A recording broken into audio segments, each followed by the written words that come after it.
And joining into this political slugfest is a comment from the Assam Chief Minister Himanta Biswa Sarma, who took a dig at the Aam Aadmi Party. He's tweeted, and I quote his tweet, "Every year we receive water from Bhutan, Arunachal and even from China. We face floods with brave hearts. We experience pain and misery beyond human imagination. Yet we do not blame others because we know that nature does not recognize geography." Payal Mehta, who's now joining us on the phone line. So Payal, clearly the BJP doesn't want to accept this Aam Aadmi Party allegation of a political kind of a witch hunt by the BJP. Yes, the Aam Aadmi Party has constantly, Pallavi, on various issues, blamed the centre for everything that has really transpired, despite the fact that they have overwhelming majority. And the floods that we are talking about is something which comes under the domain of the Aam Aadmi Party, unlike, the law and order or probably the police that they've often made the allegations against the centre about. Now, Himanta Biswa Sarma has had a bit of a bittersweet equation with the Aam Aadmi Party, especially with Arvind Kejriwal. If you remember the whole defamation case that he had filed against Manish Sisodia and the others as well.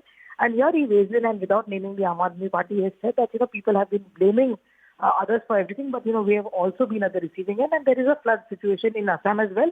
But we fought it bravely. We've not blamed anyone or everyone for this as well. So that's where he weighs in.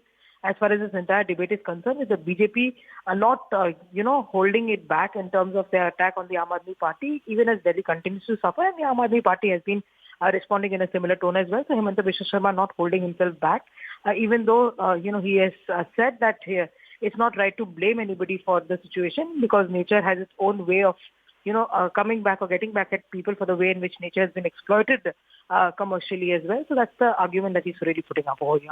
Okay. Many thanks, Payal. And as you rightly said, nature doesn't really see the geographies, and politics is something which we certainly can keep out of. But before we move ahead, a recap essentially of what is the situation today in the national capital. Now let's take a quick look at Rajghat. Now Rajghat has been one of the badly affected areas of surrounding areas, and it continues to remain submerged, and we are doing a comparison of the situation which was there yesterday and the situation which we are seeing there today. Little improvement in the sense that water slowly seems to be receding, but it's not completely over. So that worrying factor still continues to remain. Now we go on to say the Red Fort area, which again has seen kind of a deluge. Over here, you can see what was the situation in the Red Fort yesterday, and we are now seeing the water level of the Yamuna River, which is slightly better than it was yesterday. For example, a bus which we saw yesterday was completely submerged.